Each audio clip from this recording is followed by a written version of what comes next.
Je suis l'auteur d'un livre qui est sur l'art rupestre. Et donc là, on ne va pas parler exactement de tout ce qu'il y avait dans le livre, mais on va faire un focus sur un symbole particulier qui sont les croix cantonnées. Donc au début de l'âge du néolithique, il y a un changement qui s'est fait dans la façon de transmettre les messages entre les humains, et est apparu un art qu'on appelle l'art schématique. Et les croix cantonnées font partie de cet art schématique. Donc ça peut être des croix, ça peut être des triangles, ça peut être des différents symboles qu'on retrouve sur les pierres, les cupules, d'autres types de symboles. Et donc on a cherché à comprendre un peu quel était le sens de ces symboles, de quand ils datent et comment ils ont évolué, voilà. Il y a différents symboles qui sont apparus, et parmi ces symboles, il y a un certain nombre de symboles qui sont cruciformes. Cruciformes en forme de croix. Et parmi ces symboles, donc beaucoup sont solaires. Donc les croix solaires, c'est les croix qui ont des branches égales. Certains connaissent peut-être la Svatika, qui est la plus connue, mais il y a plein d'autres croix, des croix grecques, la croix de Saint-André, les croix potentiées, il y a plein de sortes de croix. Et parmi ces croix, il y a une croix particulière qui est la croix cantonnée. Donc on va la voir en détail. Avant de partir sur les détails de la croix cantonnée, je vais vous expliquer un peu les premières croix qui sont arrivées au néolithique, qui étaient leur sens, et pour pouvoir comprendre justement comment se place la croix cantonnée dans cet univers des croix. Donc là, on parle de l'Europe. Donc, à partir du 6e et du 5e millénaire, il y a un certain nombre de motifs en croix qui sont apparus. Et là, vous avez des exemples. Vous avez un motif qui a été trouvé en Allemagne, ici, où vous avez la forme en croix qui est au fond du vase. C'est une vase en céramique qui a été trouvée dans des tombes dans une mine de sel. Donc ça a conservé les personnes, et ça a conservé plein d'objets. Et donc, au fond de ces vases, on a vu qu'il y avait des cruciformes. On a un autre exemple ici, c'est au 6e millénaire, donc toujours vers 5000, entre 6000 et 5000. Vous avez ces vases qui ont été trouvés en Italie. C'est des plats avec des formes un peu cruciformes. Et ici, vous avez un autre exemple. Toujours là, c'est au 5e millénaire, donc entre 5000 et 4000. Et vous avez un dessin de croix qui est sur une céramique qui a un pied. Et c'est au fond, à l'intérieur de la céramique, vous avez ce dessin de croix. Alors, on en trouve sur plusieurs autres, il y a des dizaines de cas comme ça qui sont connus. Et on s'est demandé, c'est curieux de faire des dessins sur le fond ou à l'intérieur, parce que quand le pot il est dans le feu ou quand il est posé, ces dessins on ne les voit pas. Et la particularité, c'est qu'une majorité de ces motifs sont trouvés dans des sépultures. Donc ils ne sont pas présents dans l'habitat courant, ils sont dans les sépultures. Alors là, au 5e millénaire, on a ici un exemple, c'est dans la zone du Dniepr, c'est la culture du Dniepr, et ça correspond à la Russie actuelle. Vous avez cette partie jaune, orange. Et vous avez en jaune là une zone qui s'appelle le Pré-Cucuteni, qu'on va voir ensuite, où va se développer justement les cruciformes qui sont arrivés en Europe.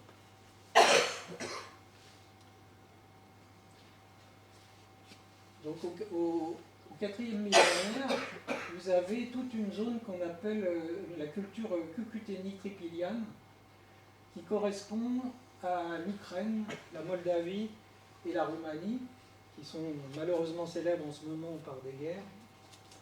Et dans cette zone, vous avez une culture très importante en Europe, avec des développements de villages, de plusieurs centaines d'habitants. C'est unique, c'est antérieur aux villes de Mésopotamie. Mais après, ça s'est effondré et ça a disparu. Mais vous avez une culture très importante et on voit justement donc, sur les fonds de céramique des exemples de fonds de céramique qui peuvent être solaires, c'est-à-dire que vous pouvez avoir ici des formes solaires, vous pouvez avoir des formes en croix, et toujours sur les fonds. Vous avez des autres exemples ici où c'est sur le fond du pied. On peut se dire, une fois que la poterie est posée, on ne le voit pas. Et ici, vous en avez sur les côtés, et ici, toujours sur le fond du pied, avec d'autres motifs sur le côté qui sont différents. Donc c'est dans cette culture, alors quand cette culture s'est développée, il y a en fait des cruciformes, il en existe quelques-uns avant, en Anatolie et en Iran, par exemple, en Irak. Il y a quelques cas qui sont connus de cruciformes sur des céramiques. Et donc, quand ces cultures qui utilisent ces fonds et ces croix sur les fonds arrivent en Europe, ils sont déjà un peu formés, ils ont déjà un sens. On va essayer de voir plus tard le sens. Ensuite, ce mouvement va se déplacer le long du Danube, au 4e et au 3e millénaire, dans la culture du Cédole.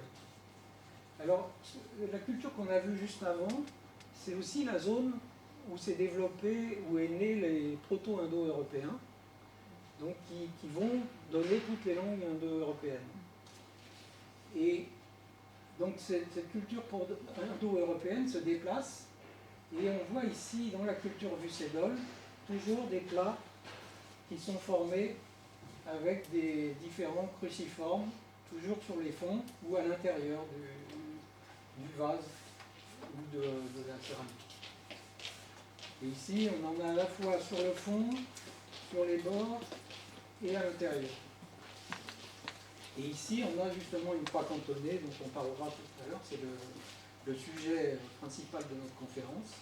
Et ici, une autre variante où, au lieu d'avoir des cantons dans les cantons, on les a sur les branches, qui sont eux-mêmes des cruciformes. Donc on a un grand cruciforme et des petits cruciformes tout autour. Donc là, on est déjà beaucoup plus tard, parce qu'on est entre le 4e et le 3e millénaire.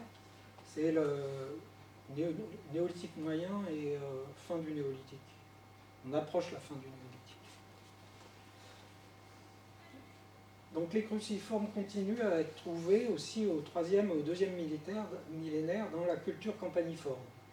Donc ici, on voit où se sont développées les cultures campaniformes, principalement en Espagne, tout le long du Rhône, sur la côte atlantique, et ça correspond à l'invasion de la Grande-Bretagne par le néolithique. On a d'ailleurs à Stonehenge des tombes, le tombe de l'archer qui est connu de Stonehenge, qui fait partie de la culture campaniforme.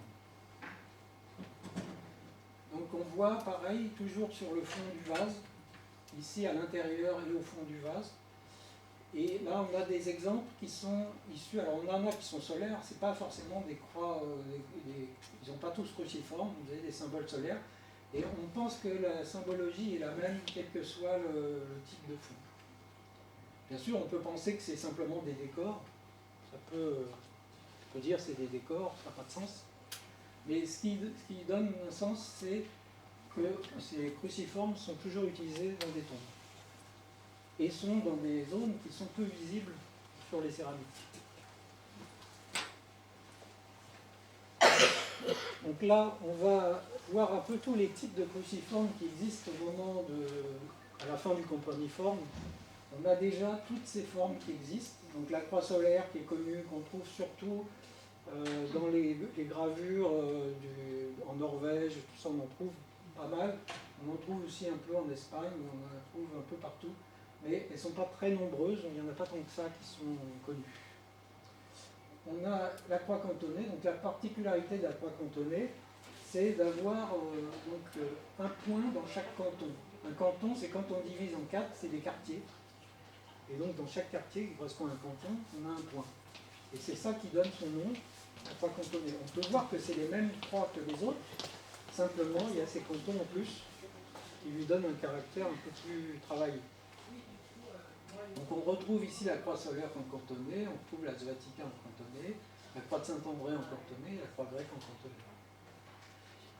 Ça c'est très connu, donc les gens connaissent. Ça existe depuis... une des particularités de la svatika, c'est qu'on en connaît depuis au moins 6000, plus de 6000 avant Jésus-Christ, jusqu'aux époques actuelles. C'est un symbole qui a toujours été utilisé à différentes périodes, même par les chrétiens. Au début de la chrétienté, on l'utilise dans certaines régions de la croix svatika. Ça n'a pas duré pas longtemps, mais ça a été utilisé. Là, c'est des croix pâtées. Donc, on a des exemples de croix pâtées à l'âge du bronze et même antérieurement. Et ça, c'est la croix de Saint-André. Et ici, on a des croix multibordées. Donc, c'est des croix où il y a plusieurs bordures, plusieurs niveaux. Donc, la croix grecque. La croix latine, elle est moins courante. La croix latine, on la trouve uniquement dans l'art rupestre. On ne la trouve pas sur les céramiques. Et on la trouve aussi sur les formes de certaines statuettes idoles déesses mères. Alors certaines déesses mères, elles sont, notamment dans les Cyclades, ont cette forme. Mais ce n'est pas très répandu et ce n'est pas datable. C'est-à-dire que les autres, comme elles sont sur les céramiques, on peut les dater. Les croix cruciformes, on pourra pas. Les croix latines, on ne peut pas les dater sur l'art rupestre. Donc c'est le sujet de mon livre, mais je ne vais pas aborder ce problème de datation sur ce. Là, on va uniquement se cantonner au canton. Croix cantonnée, c'est ce qu'on peut dire. Et la croix potencée, c'est une autre variante où on a des traits en travers autour de la croix. On peut aussi trouver des croix cantonnées potencées, ça peut exister aussi. Donc là, on va vraiment aborder le sujet des croix cantonnées. Donc on voit toutes les variantes. Il y en a qu'on a déjà vues. Il y a des variantes qui sont moins courantes, c'est celle-là. Ça existe plutôt à la fin, probablement fin de l'âge du bronze ou âge du fer. On en a des cas en Angleterre, on en a en Italie, quelques exemples. On en a en France aussi. Et ça, c'est une variante, c'est qu'au lieu d'avoir des points sur les cantons, on a des points au bout des branches.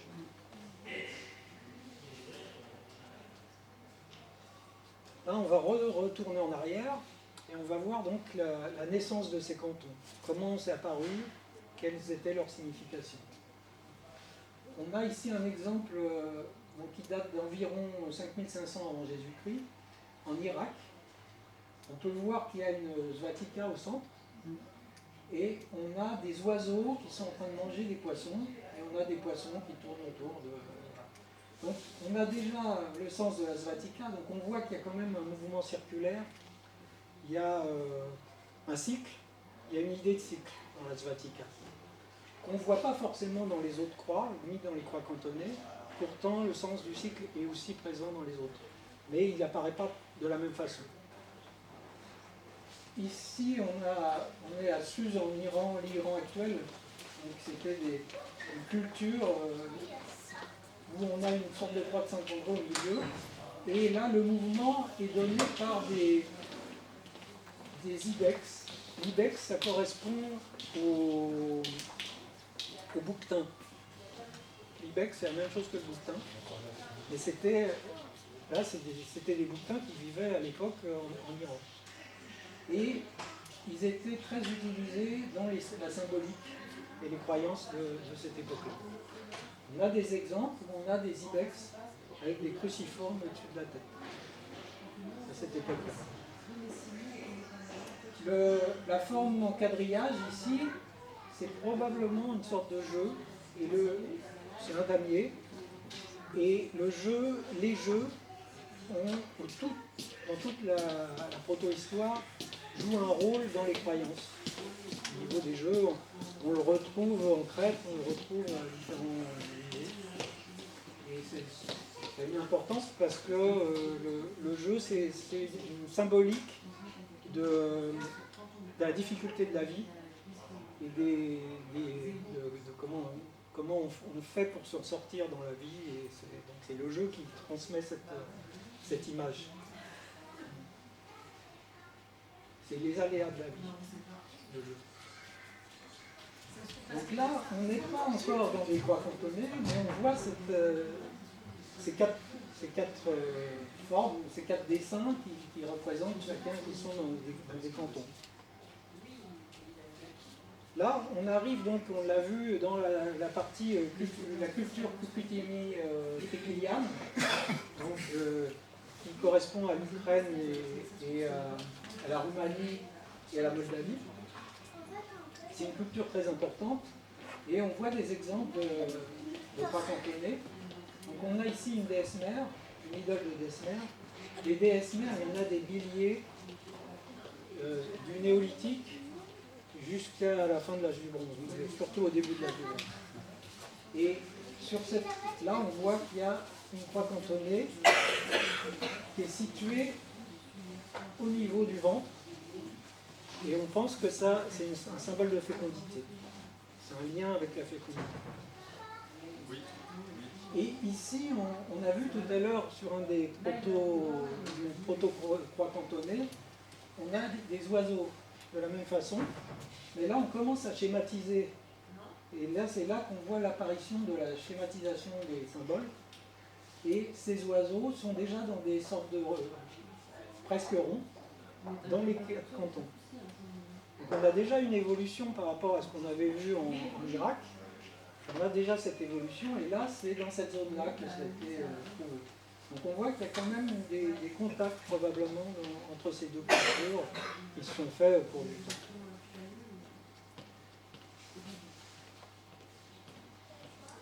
Après, on a vu avec les croix que les cultures au 4e, au 3e millénaire passaient par la culture du Cédole, on a ici.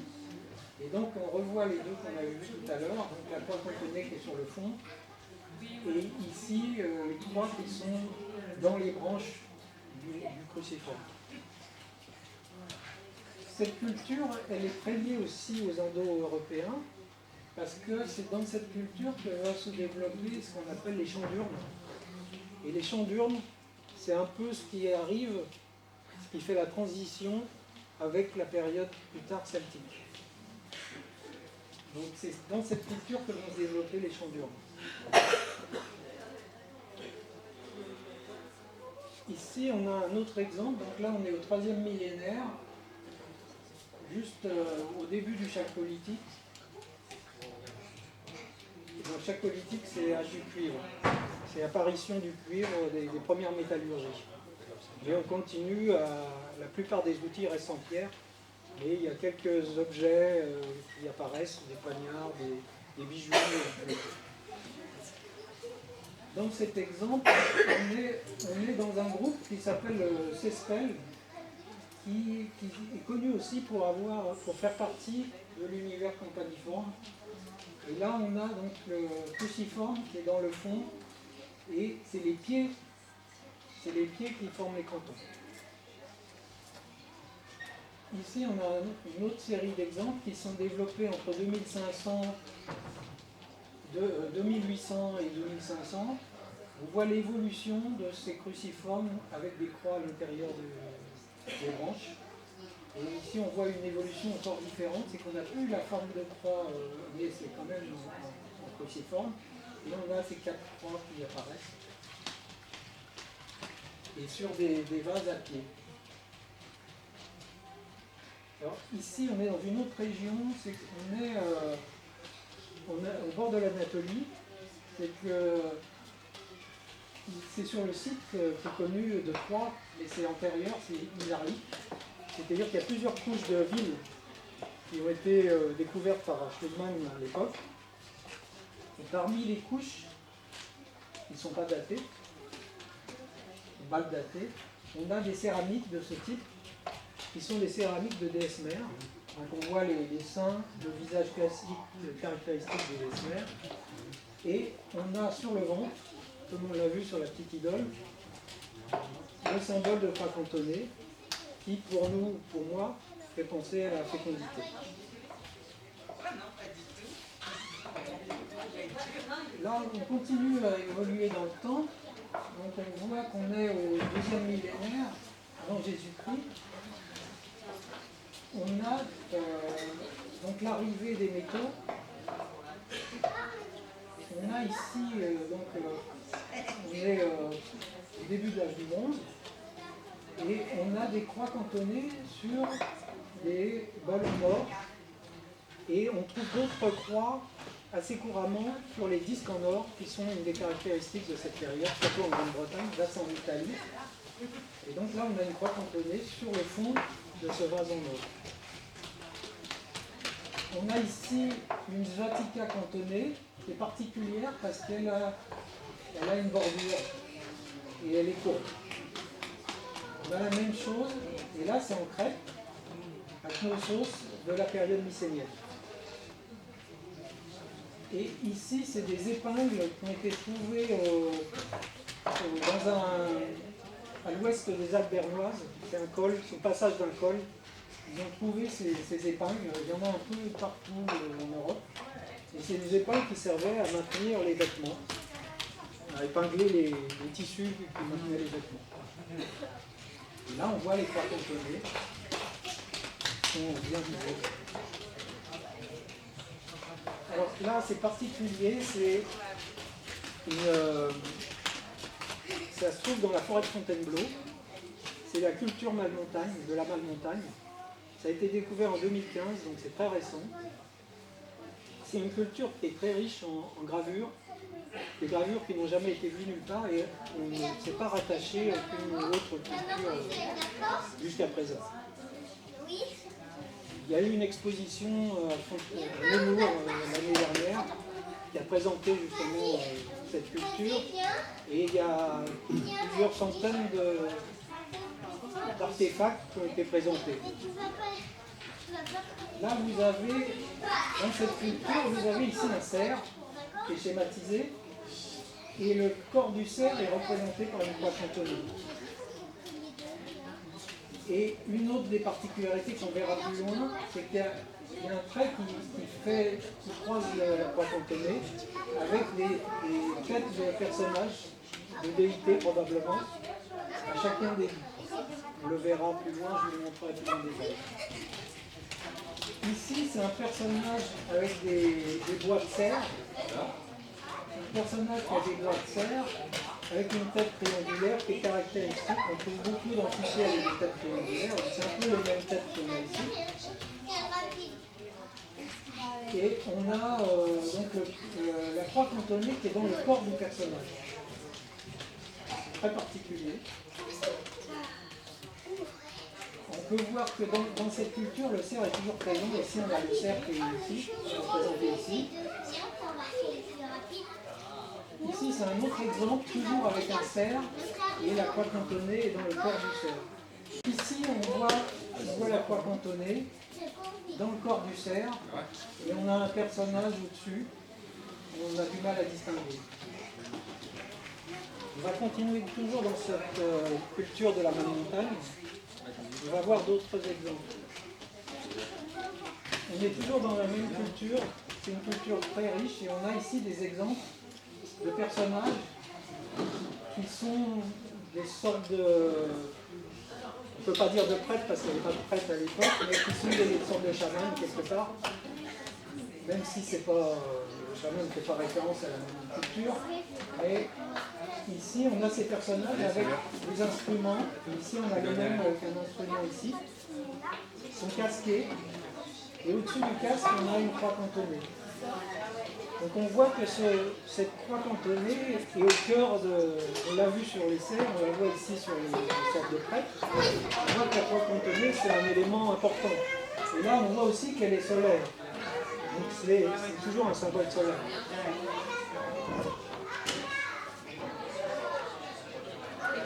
On a des cas, ici on a le cerf, toujours là c'est un cerf mâle. Ils ont forcé le sexe.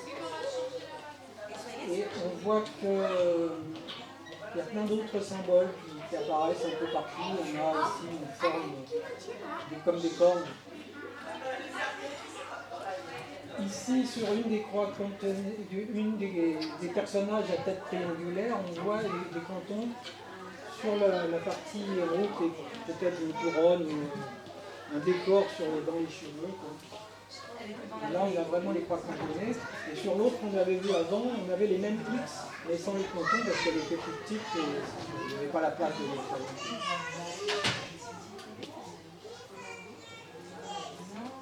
Donc là, c'est le symbole qu'on a vu tout à l'heure. On a le cerf avec la croix cantonnée au centre du cerf. Et on voit les 4 têtes de personnages qui sont tous un peu différents. Ici, on l'a avec des doigts de cerf. Ici, on l'a avec des X. Ici, on l'a sans rien, juste avec des traits. Pareil. Mais ici, par contre, on a comme s'il y avait de la barbe ou des poils.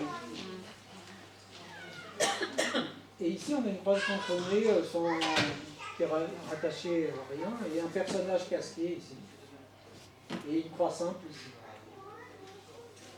Et on monte encore dans la description, c'est qu'on a un cas extrême ici où on a carrément une sorte de svatika, mais qui est courbe, qui n'est pas complètement comme une svatika. Et on retrouve les 4 têtes, les mêmes personnages. Les mêmes personnages ici, les mêmes têtes sur les 4 extrémités du cruciforme. Et associé à chacune de ces têtes, on a un animal qui curieusement a 6 pattes. Chacun de ces animaux ont 6 pattes. Ce qui est étonnant, c'est pas habituel même dans cette culture. C'est la seule gravure de cette culture où il y a 6 pattes. Parce qu'il y en a un, c'est un cerf. Dans toutes les gravures, ils ont 4 pattes, et là, sur celle-là, tous les animaux ont 6 pattes. C'est assez étonnant. Et on voit que chaque animal qui est associé est différent. Et donc là, le cerf a des cornes pour cette association. Ici, c'est un animal avec 2 cornes et peut-être des oreilles ou des petites formes. Ici, c'est un animal avec des cornes courbes. Et ici, c'est un animal avec 2 cornes. Mais à part le cerf, on est incapable de reconnaître les animaux. On ne sait pas à quoi ça peut servir.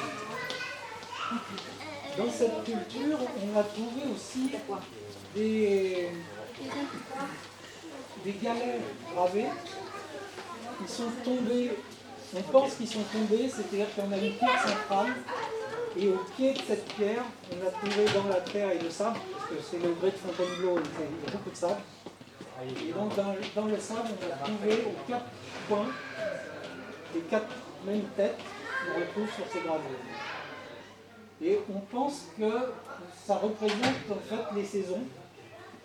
C'est une hypothèse, que ça représente les 4 saisons, et qu'à chaque saison, soit c'est une déité différente, soit c'est la même déité qui se transforme. Et c'est l'hypothèse qu'on émet. Ça a fait chez les Celtes, il y a quand même quelques rapports avec les Celtes, avec le dieu Cornu, des choses comme ça, mais on est, d'après les datations, mais on n'est pas sûr de la datation exacte, on serait à la fin de l'âge du bronze, début de l'âge du fer, entre 1000 et 800 avant Jésus-Christ. Mais on n'a pas de datation vraiment vérifiée, datée au carbonisateur, des choses comme ça. C'est des dates par rapport à des différents symboles qui ont été trouvés, qui sont rattachés. La particularité, c'est que la plupart des animaux sont quand même des animaux sauvages, c'est un peu trop blanc. Mais par contre, comme ils ont des instruments comme des sistres, des choses comme ça, on peut penser qu'ils étaient plutôt de l'âge du bronze, mais c'est compliqué. Pour l'instant, les découvreurs, eux, disent que c'est entre 1000 et 800 d'après leurs recherches, mais on n'a pas de certitude.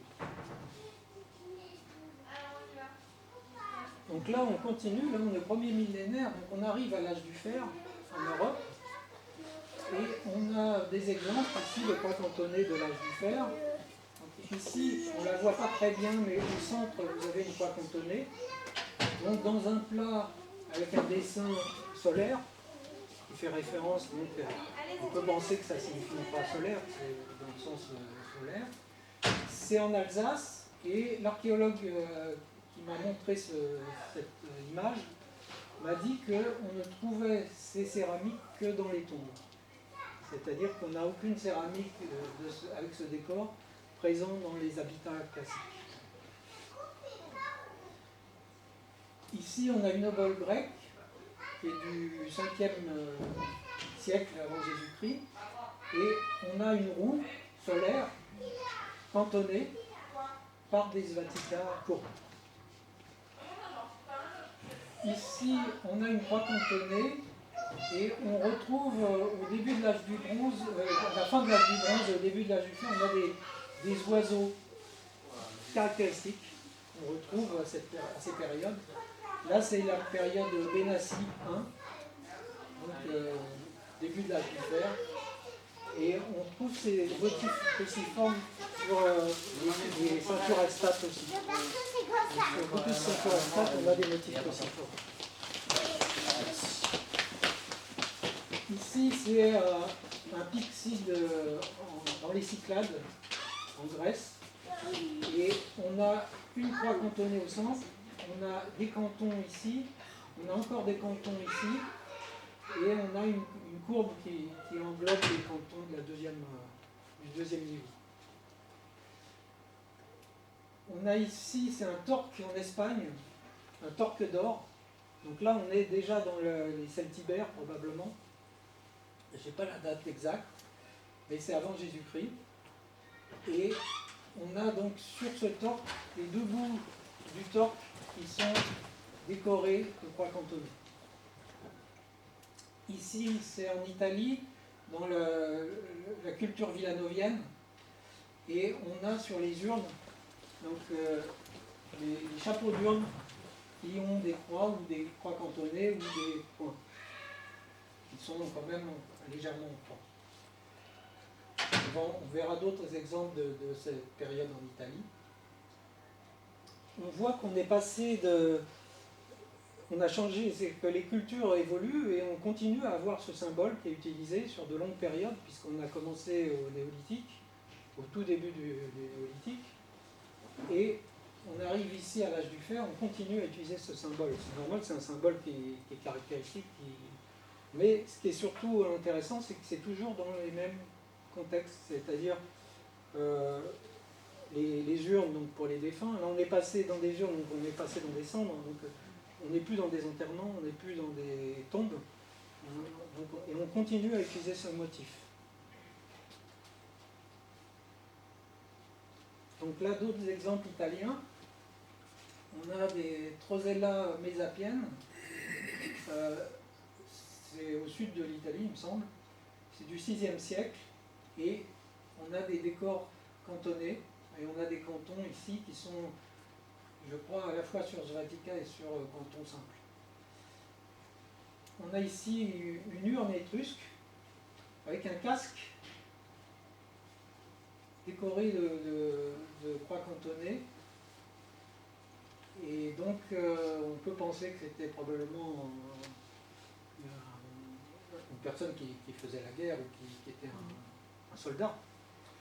Et donc, on a ce décor. Et là, ici, c'est avant les Romains, mais ça a été retrouvé, donc ça date de 1000 avant Jésus-Christ, ça a été retrouvé dans la nécropole du temple d'Antonin et Faustine, dans le Forum romain, donc à Rome.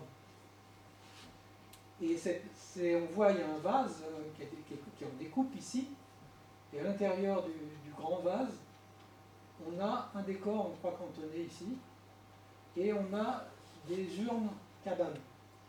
Les urnes cabanes qui étaient beaucoup utilisées en Italie, mais on trouve des urnes cabanes jusque dans le nord de l'Europe. Et la particularité de ces urnes cabanes, c'est que ça représente donc des huttes, comme des sortes de huttes, avec des décors. Et dans ces décors, on a beaucoup de cruciformes. Et donc là, on voit qu'on est quand même avant les Romains et on continue à utiliser cette symbolique. Alors c'est plus près de nous. Là, c'est à Saint-Féréol, au-dessus de mon village. Il y a une tombe qui a été découverte, une tombe de femme, qui date de l'âge du fer, mais c'est un objet en bronze. Et on a ici, si on peut voir, cette symbolique cantonnée, c'est-à-dire qu'on a le cruciforme qui est représenté par ces formes-là, et on a les cantons qui sont représentés par les ronds ici. Dans mes recherches, j'ai constaté énormément de bijoux qui étaient... Là, ça devait être fixé sur un vêtement. Et on a beaucoup de bijoux féminins qui comportent des cruciformes et qui sont cousus ou qui sont placés, comme ici, ça c'est une reconstitution, par rapport à comment elle a été trouvée dans la tombe, ils sont situés au niveau du ventre. Donc c'est la référence qu'on a vue tout à l'heure à la fécondation. Et peut-être pour faciliter la fécondation, pour obtenir des enfants. On a d'autres exemples. Donc on vient toujours dans l'âge du fer. On a un autre pyxide ici, on a des croix cantonnées avec des bouts triangulaires. Les pyxides ont un sens souvent lié aux dieux. Là, c'est 3 chevaux en fait, et puis il y a toujours des décors assez chargés sur les pyxides. Ici, c'est en Macédoine, au IVe siècle avant Jésus-Christ. On a sur un masque mortuaire, au niveau des yeux, le symbole de la croix cantonnée, au niveau de chacun des yeux. Ici, c'est des recherches qui ont été faites au XIXe siècle par une personne qui essayait de comprendre pourquoi quels étaient les rapports entre la croix gammée et la croix cantonnée. Et il avait constaté qu'à Chypre, il y avait plusieurs croix cantonnées qui cohabitaient sur le même céramique, avec des croix gammées, enfin des svatika, pour donner le bon nom. Et donc il a fait tout un livre là-dessus. Bon, il n'y a pas beaucoup d'exemples, il donne quelques exemples de croix cantonnées et de svatika. Il y a eu très peu de recherches sur les cruciformes au XXe siècle, très très peu. Et moi, les références que j'ai trouvées datent toutes du XIXe siècle. Il y a 3 livres importants qui parlent des cruciformes antérieurs à l'époque romaine, et ils datent tous du XIXe siècle, dont un qui est écrit par un prêtre. Et ça, c'est un de ces livres-là. Ici, on a une fille qui est poussée par un héros grec, et on a la symbolique ici de la croix cantonnée. Et j'ai retrouvé beaucoup de symboles similaires. On a différents symboles qui peuvent apparaître à différents endroits, qui ne sont pas tous les mêmes, et qui ont tous à peu près le même sens. Ce n'est pas des cruciformes les autres, mais ils ont le même sens, c'est qu'ils signalent qu'on a affaire à quelque chose de magique ou à une déité ou à une demande de protection. On va en voir un autre exemple. Ici, on a des dessins sur des vêtements. Donc ça, les 3 ici viennent du livre du prêtre dont je vous ai parlé au XIXe siècle, qui montrait des vêtements qui avaient été, je pense, vus sur des vases, ou sur, je ne sais pas, il n'y avait pas les références très détaillées, mais il montrait les vêtements tels qu'ils étaient, avec les symboles. Ici, on voit des croix cantonnées. Ici, on a des svatika dans la partie basse et des croix cantonnées dans la partie haute. Ici. Là, c'est Athéna, donc la déesse de la guerre d'Athènes. Ici, on a Artémis. Là, c'est sur un vase. C'est pas d'un livre. Là, c'est sur une céramique. C'est très caractéristique des déesses mères. Et ça a un nom particulier, c'est les déesses qui sont, j'ai plus le nom en tête, mais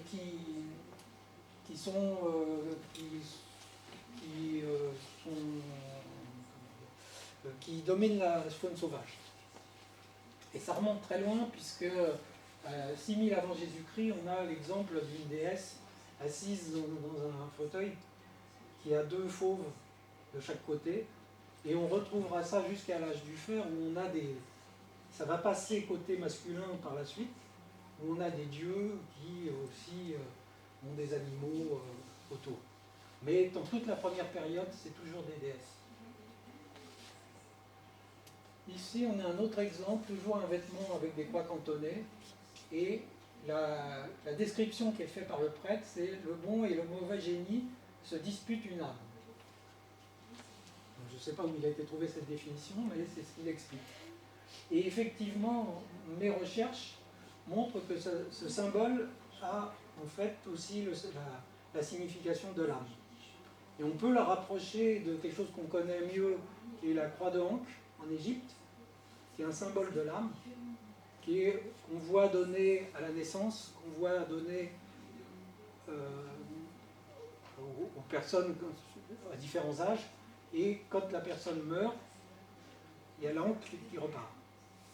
Ce symbole de l'encre, c'est l'âme. Et ici, dans certains cas, ce symbole correspond aussi à l'âme. Et la fécondation, c'est aussi l'âme. C'est-à-dire que dans ces périodes-là, la croyance voulait que l'âme, qui avait un cycle de vie, comme en Inde, la seule, une des rares, il y a au Vietnam aussi, je crois, et il y avait un cycle de vie des âmes, et donc quand on mourait, l'âme renaissait. On a même des auteurs grecs qui nous expliquent, qui nous racontent que dans certaines cultures du nord de l'Europe, on croyait dans la renaissance de l'âme.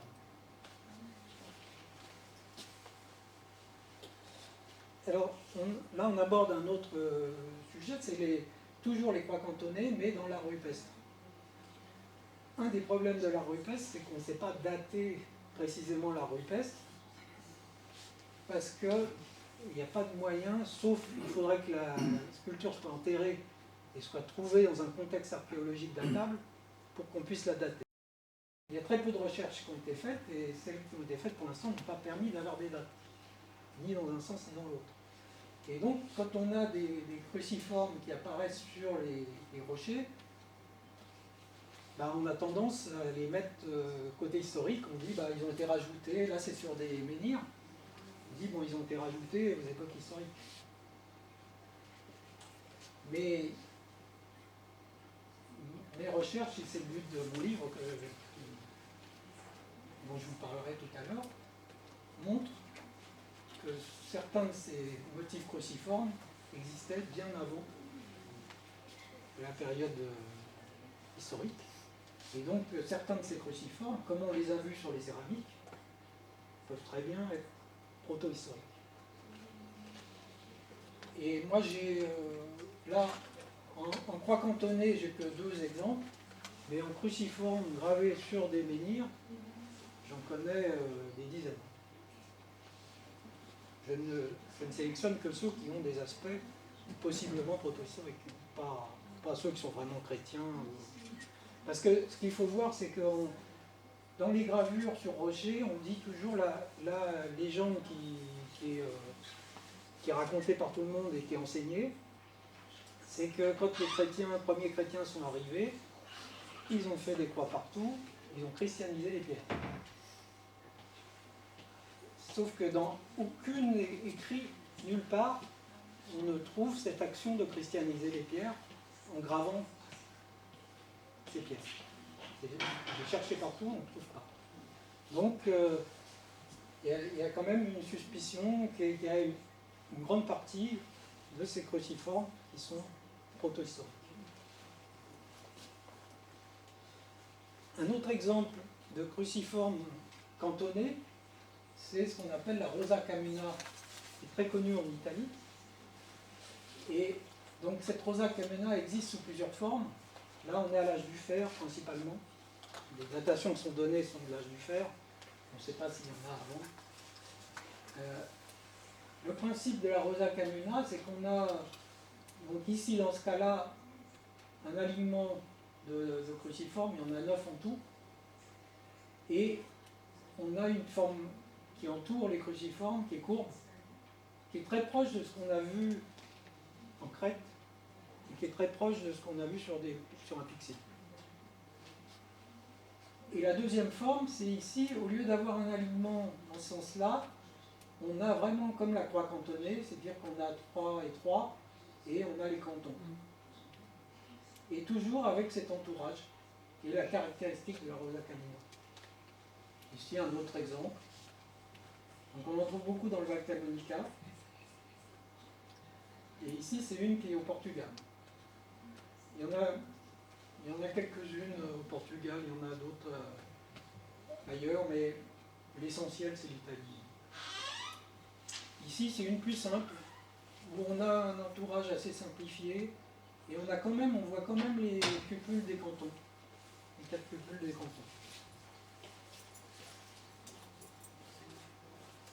Un autre exemple de lien, c'est ici, c'est le dessin caractéristique d'un labyrinthe.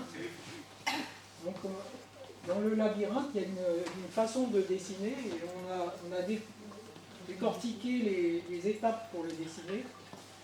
Et on se rend compte que l'étape de base, c'est une croix cantonnée qui est similaire à celle qu'on a vue notamment sur les casques, sur les urnes avec le casque étrusque. Et donc on part de ces points et en joignant un certain nombre de formes, on arrive au final à la croix cantonnée. Au labyrinthe. Un peu vite. Ici, 12 exemples celtes. Donc ici, c'est un personnage qui est gravé. Pareil, on ne sait pas le dater, c'est sur un rocher. Et on a comme un bouclier qui est cantonné. Et on a ici une sorte de marelle. Ici, c'est une bague celte qui est ouvragée, caractéristique de l'époque celte, et du 4e siècle avant Jésus-Christ, qui est cantonnée. On a bien très nettement le cruciforme et les 4 cantons, avec des décors. Bien sûr, les Celtes commencent à ouvrager beaucoup plus leurs bijoux. Ici, on a une monnaie gauloise avec la croix cantonnée. Ici, c'est des perles qui s'emboîtent. Ça doit être assez petit. Et ces perles, chaque bout de la perle, c'est une croix cantonnée. Et ici, c'est moins, on ne sait pas d'où ça vient, mais c'est un cheval dit celte avec des cantons en X. Donc ce qu'on peut en conclure, c'est que donc, les croix cantonnées semblent accompagner certaines croyances sur plusieurs millénaires. Donc on a vu qu'on a commencé à plus de 5500 avant Jésus-Christ et on arrive ici à l'époque celte. Même si ça disparaît à l'arrivée des Romains, la croix cantonnée est quasiment plus utilisée. Enfin, j'en ai pas trouvé. Et donc on voit que sur plus de 5 millénaires, on a un même symbole qui est utilisé avec des sens particuliers à chaque fois. C'est pas utilisé tout le temps, c'est dans des contextes bien particuliers. Alors ce sont probablement des marqueurs de croyances solaires en lien avec les déesses mères, cycle solaire, cycle de la vie, la chance, la fécondité, la persistance de l'âme après la mort, et on peut dans certains cas le rapprocher du principe de Ankh comme on a évoqué tout à l'heure, c'est-à-dire l'âme. C'est un symbole au niveau de l'âme. Ces symboles se retrouvent sur tous les continents, parce que les croix cantonnées, on en retrouve aussi en Amérique, on en retrouve en Chine, et des déesses mères aussi d'ailleurs. Pas pour l'Amérique, mais pour la Chine. Ils répondent à des besoins simples. C'est une sorte de langage facile à comprendre et à partager sans organisation particulière. C'est-à-dire qu'il n'y avait pas de religion organisée. C'est-à-dire que c'était des religions qui étaient héritées de la culture dans laquelle on vivait, des ancêtres. Il n'y avait pas forcément une organisation de prêtres avec des sacerdotes, des choses comme ça n'existait pas. Donc c'est vraiment un héritage, c'est des religions des ancêtres. Et ces motifs et symboles sont comme une sorte de langage symbolique qui permettent de communiquer au-delà des langues, avec des idées et des concepts simples. C'est-à-dire qu'il n'y a pas... On le voit, quelles que soient les langues des cultures qu'on a vues, elles utilisent tous le même symbole. Elles n'ont pas besoin, c'est pas un mot, c'est une idée. C'est l'idée que ça représente. Soit l'âme, soit la fécondité, soit la protection. Mais c'est cette idée, et ce symbole, c'est cette idée. Ça n'a pas besoin d'être écrit, c'est pas une langue écrite. Mais il y a plusieurs autres symboles qui ont le même sens. On le verra, on ne le verra pas ici. La Rosa Camuna semble être une variante plus évoluée des croix Esoretica cantonnées, et les cruciformes et les croyances qui les accompagnent tendent à disparaître à la fin de l'âge du fer, au début de l'Antiquité. Ces symboles de croix cantonnées seront repris dans les périodes historiques, pas forcément dans la religion, même s'il peut y avoir quelques cas, mais surtout sur les monnaies, on les retrouve dans les blasons, on les retrouve dans différentes choses. Même en Savoie, on a eu des pièces des ducs de Savoie vers le XIIe siècle qui sont cantonnés, et par exemple la cité de Genève, des pièces de la cité de Genève qui sont cantonnées. Donc c'est très répandu dans les périodes historiques. Le canton, c'est un motif symbolique utilisé. Il a peut-être perdu son idée de base, sa signification de base. Les cruciformes et les croyances qui les accompagnent tendent à disparaître, on l'a vu. Les croix cantonnées sont reprises sur les symboliques historiques. Alors on a la même chose pour les cruciformes simples, c'est-à-dire que la chrétienté reprendra la plupart des cruciformes qui ont existé avant, sont repris, et le cruciforme est tellement répandu dans la chrétienté et nous a tellement imprégnés qu'on en a oublié que ça pouvait exister avant. Et on en trouve assez peu dans les sépultures, il n'y en a pas tant que ça. Là j'ai donné des exemples, j'en ai beaucoup d'autres, mais il n'y en a pas suffisamment pour que les archéologues se soient dit il y a quelque chose. Il a fallu des milliers d'heures de recherche dans des millions de documents pour arriver à en trouver quelques-uns. Ça c'est le livre que j'ai écrit. Alors donc il porte sur l'art rupestre. On a ici, on reprend, on va parler quand même des croix cantonnées un petit peu dedans, mais c'est quelques pages. En fait, dans l'art rupestre, on a toute une symbolique qui tourne autour des cupules, des pédiformes et des cruciformes. Et donc de tout temps, on a pensé que les cruciformes étaient historiques. Et moi, dans mes recherches, je suis la première cruciforme, la première pierre que j'ai étudiée comportait des cruciformes. C'était une pierre à cupule, et il y avait aussi des anthropomorphes sur la même pierre. Donc la question c'était, est-ce que les cruciformes qui sont là sont contemporains des cupules ou des anthropomorphes, ou est-ce qu'elles ont un sens historique? Est-ce qu'elles ont été rajoutées après? Sur la même pierre, il y a une vraie croix historique qui a été rajoutée en bas, mais on la différencie facilement. Elle est gravée pas avec les mêmes outils, elle est différente. D'ailleurs, c'est cette pierre-là. Vous avez un exemple ici.